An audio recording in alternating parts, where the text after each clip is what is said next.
Magandang araw mga ka-Wonder and welcome back sa ating YouTube channel. Ito ang Wonder Vlogcaster. Magandang araw at meron tayong magandang pag-uusapan ngayon. Lagi naman magandang usapan natin dito mga ka-Wonder sa channel natin. Pero ito'y isang sikreto na namang ibinunyag ng dating DDS supporter. What? Hindi lang po yung mga binubunyag nito, yung mga sikretong nakaraan, kundi yung kasalukuyan at yung gagawin pa nila. Binubulgar nitong dating DDS supporter. At bukod po ito doon kay isa pang DDS supporter na si Mami Pebbles o si Pebbles Tarakera. Itong isang dating DDS supporter ay may binunyag siya na gagawing pagpapatalsik muli kay PBBM.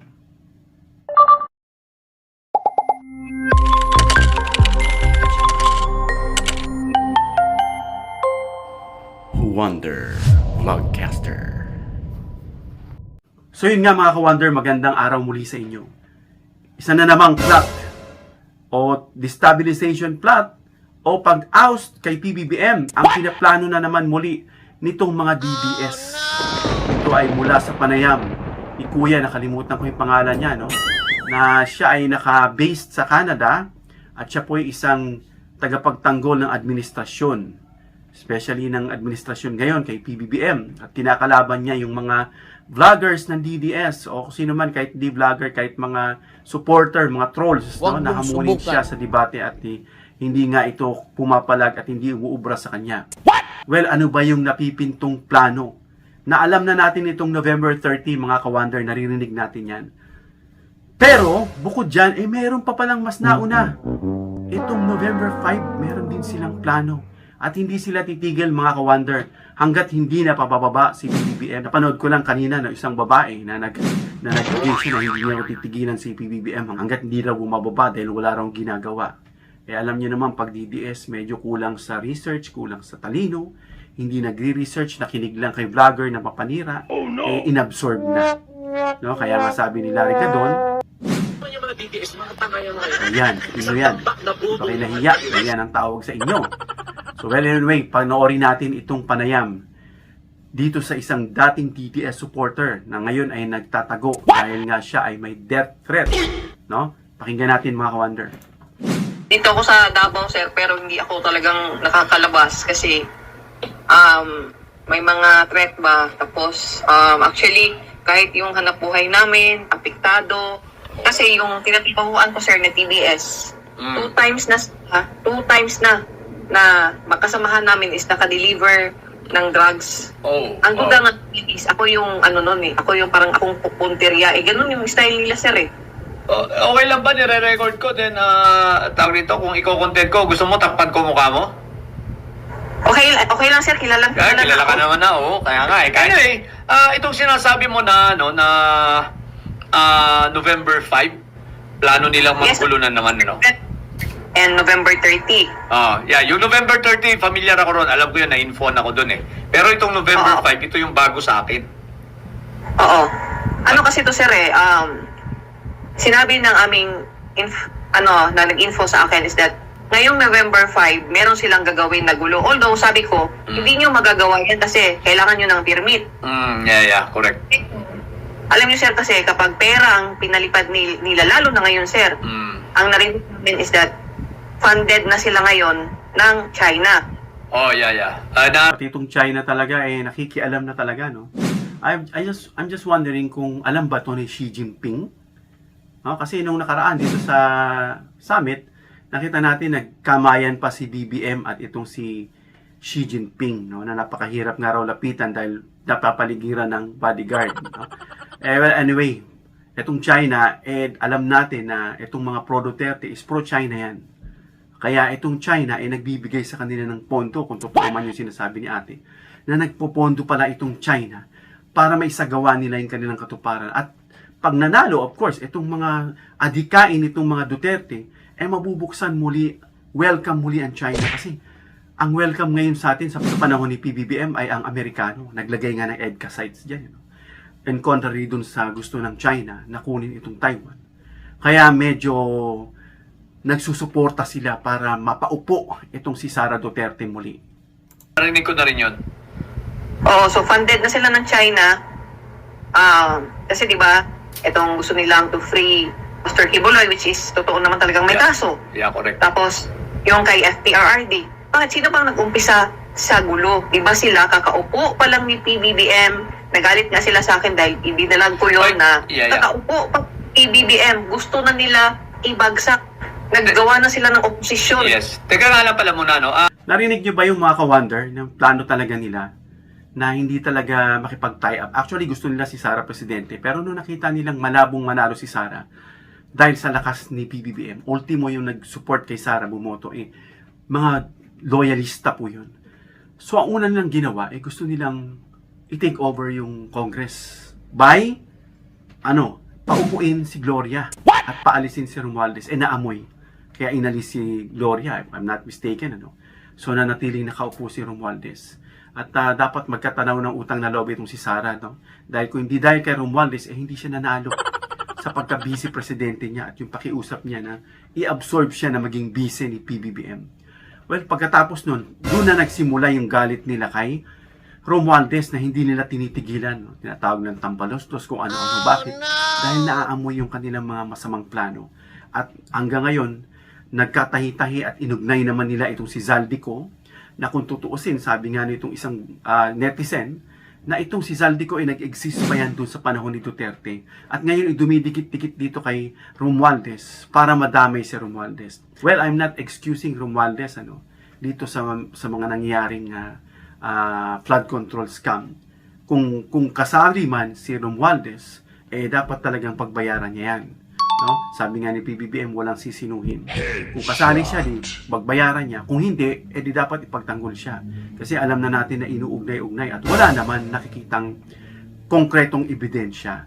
Pero ang gusto pa rin ng taong bayan, mga ka-wonder, hindi lang yung puro kwentuhan, puro paglilitis, at then nauwi lang sa chismis at nauwi lang sa alaala. Kung naalala nyo itong isang whistleblower sa panahon ni Pulong, noong 2008 yata, tungkol dito sa mga customs. Itong fixer na to, nakalimutan ko yung pangalan niya, na linaw niya itong ginagawa ni Pulong sa customs, na ilang bilyon ang pumapasok dyan. Pero hanggang ngayon, nanatiling kaso lang at hindi nakulong. May problema sa ating justice system, mga kawalan. Meron talaga. At walang mangyayari sa batas natin hanggat ang ating sistema ay hindi naayos. No? So, sana itong niluluto, ito pong inaayos ng matatapang at magigiting na People's Constitutional Commission na gustong i-reframe itong constitution natin. No, may mga bagay dyan na I hope na pati itong mga nakikita natin mga loopholes na ginagamit ng mga mandarambong na politiko pangsangga nila para sila ay hindi makulong at maakusa at hindi makonvict ay mapasama dun. Paugat niyan, paugat. No? At sana magbago ang ating batas kasi hindi maniniwala ang mga taong bayan sa totoong pagbabago hanggat walang nakukulong at walang naibabalik na nakaw. Yan sabi ni PBBM, ibalik ang yaman na ninakaw at makulong. For the sake lang ng mga hindi pa rin nakakilala sa yung iba, para mas may idea sila, pwede mo ba kaming bigyan or sila bigyan ng kaunting background mo para at least mas solido yung information kung bakit meron kang ganyang impormasyon. Okay? So, yan. Okay. Huwag mo lang sabihin tunay mong pangalan. Ako si Guillermina Barrido. Actually, nagbablog na rin ako. Dati nga, bastos nga. Yung nga sabi ko sa vlog yan, bastos ng bunganga ko. Minumura ko si PBBM. Yeah. Tapos, kasi yung nangyari. Ako dati yung nag-expose dati kay Attorney Jude Sabio and si former Senator Antonio Trillanes. So, 2017, nung noon is pinakuha ako nila Senator Bongo sa lugar namin at dinala dito sa Davao City. Actually, ayaw ko nga sanang sumama nun, sir, kasi yung mga inutusan niya, sir, ayaw umalis sa amin. And then, for the sake sa safety ng anak ko, kasi iba yung kutob ko, sir, baka mamaya, anong gagawin sa amin, So, sumama kami dito. So, nung pagpasok ko sa kanila, sir, sila naman yung nagdala sa akin, tapos pinakilala sa lahat ng mga ito pala si Sunny Benaventura, is ito yung ginagana ni Antilas Cañas. Oh, yeah, familiar ako kay Sunny Benaventura. Oh. So, siya yung ano siya talaga yung handler ko siya yung inutusan So malinaw na parang sindikato talaga itong grupo ng mga Duterte, mga ka-wonder. Na pag pumasok ka nga, parang mafia, yakuza. Pag pumasok ka, pag hindi ka pwedeng makaalis, papapatay ka nila. So malinaw na sindikato itong mga ka-wonder. Naalala ko tuloy nung may 5 na emisaryo, actually 4 kasi naulit lang daw yung isa. According kay Sentry, na umabot ng 1 billion. Una 100 million, naging 200 million. Oh, no. Lahat po yung tinatanggihan niya at may sinabi ng sky's the limit. Pero ang pagkakasabi ni Sentry, barya lang daw yun. Ibig sabihin, napakaraming pera na nakurakot ni Bongo. Kung sinabi niyang kay Bongo, barya lang yun. Grabe, mga ka-wonder. At itong si Zaldi ko, nabasa ko, no? Yung kanyang mga helicopters, mga aircraft niya, aeroplano niya, parang nailipat niya na sa ibang bansa. No? Na alam natin na galing yun sa kabangyaman ng Pilipinas. Kasi bakit? Sangkot siya. At saan niya nakukuha yung mga ganun pera kalaki na hindi naman ganun kalaki ang sahod niya para makakamal siya ng ganun kalalaki. At isa rin itong narinig kong opinion nung kay Chis Escudero na binigyan niya nga itong si Heart Evangelista ng Sing Sing na worth $1 million, parang ganun. Pero sabi nga ng iba, nagde-debunk na hindi raw totoong 1 million yon. Well, anyway, sa dami ng nakikita ko, sabi nila $1 million. Ano? Kasi kung 1 million peso lang yon, eto ang sinabi sa hint. Nung binigyan siya ng singsing na ganun kalaki at may binanggit si Heart, kung anumang uri ng singsing yun, at napawaw siya. Ang tanong niya, kung naging naging observant kayo, naging keen kayo sa kanilang conversation, anong sabi ni Heart? How?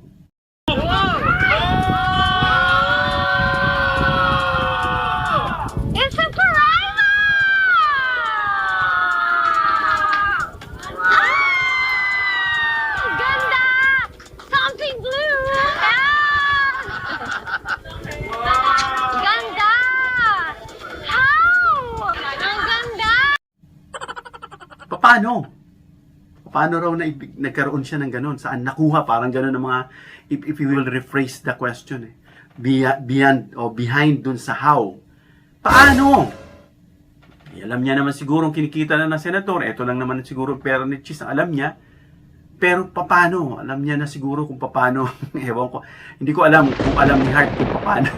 No? Pero ang tanong niya, paano mo na-produce itong singsing na to na pagkamahal-mahal?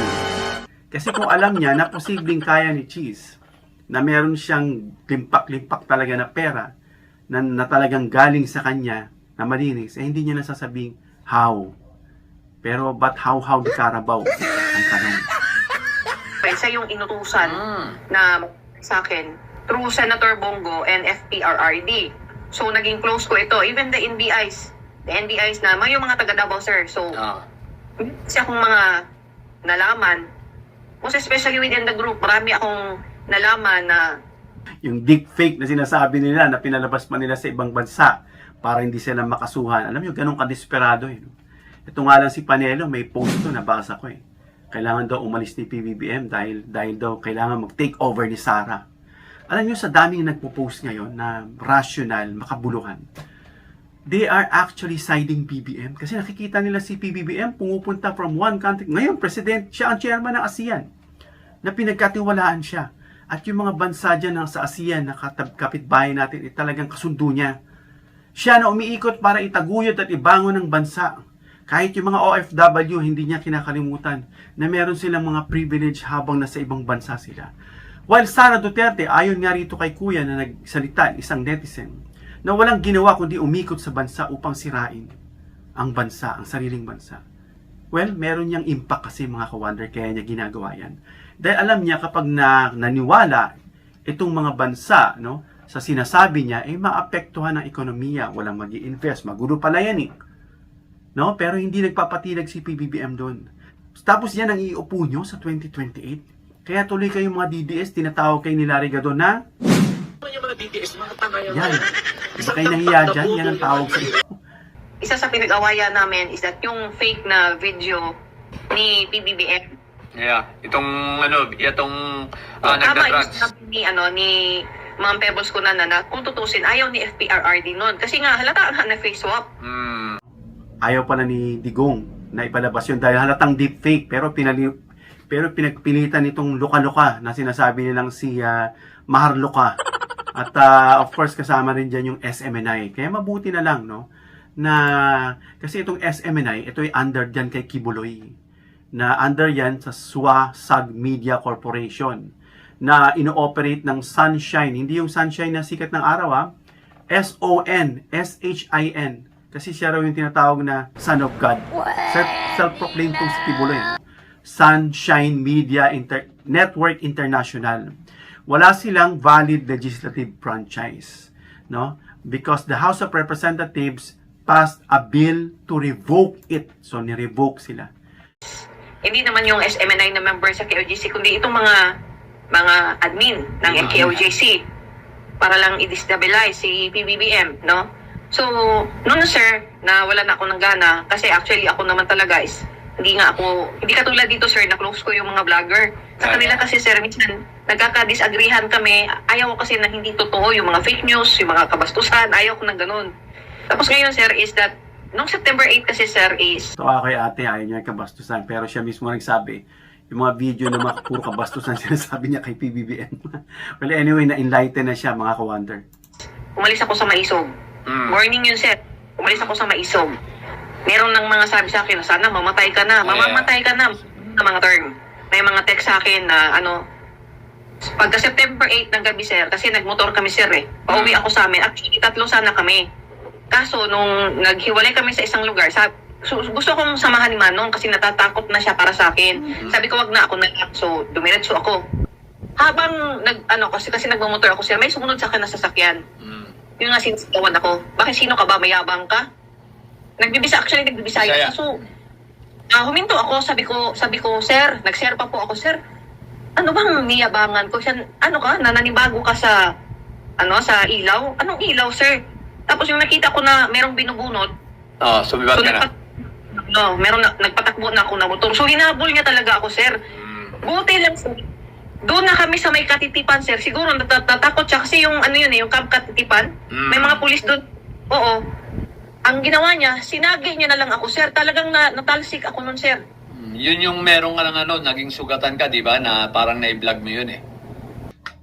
Grabe, Talagang dahas ang naging bunga ng pamumuno ni Duterte noong araw. Kaya naman talagang gigil na gigil sila, mga ka-wonder, na paalisin itong si BBBM sa pwesto. No? At kinanggigigilan na nila yung 2028. Kaya tayo, mga nasa katotohanan, nasa gusto ating bansa ay nasa pamumuno ng matino, ng may payapa, na hindi puro pananakot at hindi pasiga-siga. Alam na natin na hindi natin dapat paupuin si Sara Duterte sa 2028. Dahil alam na natin ang mangyayari, mga ka-wonder.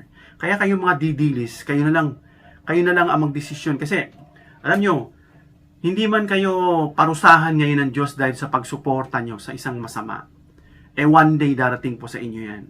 No? Kung kayo ay nagsumusuporta sa masama at alam nyo ng masama yung ginagawa, well, anyway, iba sa inyo, biktima lang naman nitong mga vlogger na mataas ang responsibility dahil hawak nila ang mikropono, ginagamit nila ang social media at ginagamit nila yung camera. Mabuti na lang nawalan na nga ng prangkisa itong SMNI para sila ay maging mainstream. Kayo na mga nagbibigay ng false information para mabiktima itong mga DDS, kayo ay may malalaking kaharapin, no? Na someday, sana karmahin na kayo para tumahimik na kayo at magsisi na kayo. Sir. Doon talaga, sir. Halos 3 months na hindi ako nakatayo noon. Tapos ngayon, sir, di natural, nanawagan ako. Nag-email ako Presidential Action Center. Nagalit sila ngayon sa akin, sir. Yeah. Kasi nga dapat hindi ako sasalita. Kasi pala nalaman namin through the request of Office of the President na malaman kung sino yung nagbangga sa akin, sir. Ang nagbangga sa akin, sir, is Bianan. Bianan ng anak ni Sani Binaventura. And then, grupo rin nila. Matik na, Grupo rin po nila. Okay, to cut you short, no? So, ibig sabihin, yan yung iyong background. Okay. So, still, up to now, alam natin na, na So yung nandiyan ka pa rin kahit papaano, yung circle na dati mong ginagalawan, kahit papaano nakakakuha ka pa rin ng mga informations, right? Kaya nga, Yes, sir. Kasi yung iba naman kasi, sir, is wala lang silang choice. Kasi takot sila. Papa. I agree, 90. O yung iba halata naman, biktima rin mga ka-wonder. Pinasok nila yan dahil kailangan nila ng pera. Yung iba dyan nag-fake news na lang dahil kailangan ng pera. Kasi natatakot sila. No? Ito yung sinasabing nasusuppress. Ito yung totoong meaning na nasusuppress sila na sa kanila pong paglantad o paglahad ng totoong nasaloobin nila yung tinatawag na freedom of expression. Gusto nila express pero hindi yun ang nalalabas dahil natatakot sila. Kaya kasi pag napasok na sila sa sindikatong ito, na kapag lumabas sila, ipapatayin sila. Kaya nga, kaya itong most likely, talagang itong sinabi mong November 5, kasi hindi ito nahagip ng aking puting kabayo. Yung November 30 talaga. Actually, yung November 30 nga, parang mas gusto nila agahan eh. Hindi kaya ito yung sinasabi sa akin na mas maaga sila? Ahead of time gagawin nila, tapos meron pang November 30? Oo, sir. Actually kasi, sir, di ba, sino ba ngayon ang nasa hot seat? Si Bongo. Si Bongo. Oo, si Kibuloy is totally nasa... Baka ito na nga kasi, di ba, nabanggit ko noon, sabi sa akin kasi ng ating puting kabayo na medyo merong isang gagawin silang mas maaga. Kaya lang hindi pa definite yung date noon. Sabi may mauunang isa bago susundan ng November 30, sasabay sila. So ibig sabihin, confirmed itong sinasabi mo kung November 5, nagkapetsa. So kumpirmado yung sinabi sa akin ng aking ng aking source, no? Na may mauunang isa. So ito na nga pala 'yon. Ito na pala 'yon. Okay. Alam mo, maganda sa mga to, may mga insider sila kung tawagin eh. Ito si Pebbles Talaquera, meron din. Siya meron din. Kaya yung mga operation nitong mga Duterte ay nauudlot, no? Nalalaman. Kaya yung sinasabi ng September 21, napaghandaan po yun mga ka-wonder. Dahil kung hindi, no? Baka na caught unguarded ang administrasyon, baka malamang nagkatotoo yung gusto nilang mangyari. Dahil talagang katakot-takot na pera ang ginamit daw doon para maisagawa lang yung kagustuhan mapatalsik si PBBM. At ngayon, ito na naman, meron na naman silang bago. Kaya paghahandaan din yan nung mga anti-Duterte. No? Hindi anti dahil galit sa pangalang Duterte, dahil galit sa kanilang mga pinaggagawa. No? Yung mga nasa likod na mga pagpapanggap, hindi pala yun ang katotohanan ng muka.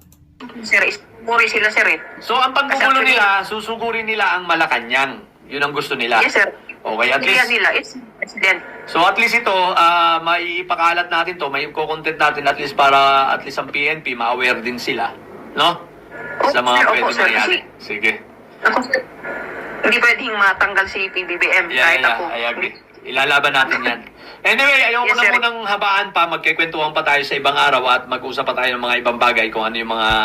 mag-iingat ka basta palagi dyan, okay? So, tingnan natin Opo. kung ano pa yung mga pwede natin gawin. Pero, sa ngayon, ito lang muna yung info na, na napakahalaga. Salamat sa information na ito. Ikalat natin ito para sa awareness na ito ay nagko-confirm ng sinabi rin sa akin na merong mauuna. Noon nga lang hindi ko alam kung anong petsa. Pero yung sinabi mo, November 5, ayon sa iyong mga nahagap dyan. So, most likely, at least makapag-prepare. Kung ito man hindi matuloy sa November 5, at least meron silang pinaplano. Kailangan ang PNP natin ay laging handa at ang mga kababayan natin maging aware din sila. Yes, sir, kasi yung mga official na dito sa mga DSWD, PCSO, ayaw na nilang sumunod. It is because, sila, sir, na hanggang November na lang si PBBM. Pero hindi mangyayari yun. Malabo pa sana yun. Malabo yun. Okay, sige. Mag-ano tayo ulit sa ibang araw ha. Mag-chat lang tayo. Text ha. Thank you very much ha. At ito, ikakalat natin ito. Mag-iingat ka dyan. Salamat. Okay? Bye. So saludo tayo sa mga ganitong tao na lumalantad sila kahit mabuwis yung kanilang pumbuhay. Dahil nakita nila na yung tama ang dapat manaig. Kaya nga sabi niya, ayaw niyang maalis si PBBM. So talagang by hook or by crook, gagawin talaga ng paraan itong mga kabilang kampo na to para mapaalis si PBBM. Dahil nga nako-corner na sila, gaya nga ng sinabi ko sa inyo mga ka-wonder, na-corner na si Bongo na sa hot seat. Tapos, kinakasuhan pa sila, talagang si Senator Trillanes hindi sila titigilan. Huwag mong Gaya nga subukan. ng sinabi ni Senator Trillanes na siya rin ay may death threat. At sino pa susunod? Nasa ICC nakalinya na, kinonfirm mismo ni Sara na nandoon yung pangalan nitong mga hindi niya lang sinabi, as much as I know, hindi ko nalaman kung binanggit niya yung pangalan ni Bongo at ni Bato. Pero sinabi niya kumpirmado. At malamang kasama siya doon, si Bongo at yung iba pa, pati itong si Bato.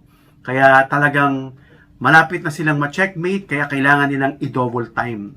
Kaya kailangan nilang i-double time na paalisin si PBBM. Kaya nila ginagawa yun mga ka-wonder, itong paglusob sa Malacanang. Alam niyo kung bakit, bago tayo magtapos. Gusto nilang i-replicate, no? Gaya nga ng sabi ni, if I'm not mistaken, ni Digong, no? Na magagaya siya ron sa kanyang ama, no? Kasi bakit? Pinaronta yung mga tao, ginamit na pang sanggalang, pang puwersa sa Malacanang. Ang sabi nga ni General Fabian Berg, anong gusto mo gawin ko, Mr. President? We can wipe them out. Pero ayaw ni Presidente Senior Marcos. Ganun ang gusto nilang gawin. Na baka somehow, siyempre parehas ng ugali ang ama at saka anak. Na sige na, bababa na lang ako. Paupuin nyo na si Sara. That will be the worst decision if ever na gawin niya ni PBBM. Yan na nga ang worst decision na ginawa ni Ferdinand Marcos Sr. Nang siya ay nag-yield. That was the worst decision. At tuloy-tuloy na po ang paghirap ng ating bansa. Never again sana gawin niya ni PBBM. At yung sinasabi nilang papaalisin nila si PBBM, naririnig po yan ng mga supporters. Tandaan nyo, majority ang supporter ng Marcos kaysa DDS. Kaya po mga ka-wonder, yung sinasabi ng mga Duterte na ito, malabo pa sa sabaw ng pusit yan mangyari. Hanggang dito lang tayo mga ka-wonder, and don't forget to give me a thumbs up if you like this video para introduce ni YouTube. And then please share this para malaman ng buong nasa panig ng gobyerno at kabutihan na meron na naman silang napipintong pagpapatalsik, pagpuwersa na paalisin sa puwersa si BBM. And of course, don't forget to subscribe, hit the notification bell icon, and choose all bilang suporta sa aming mga content creators. Hanggang dito lang mga ka-wonder, and God bless.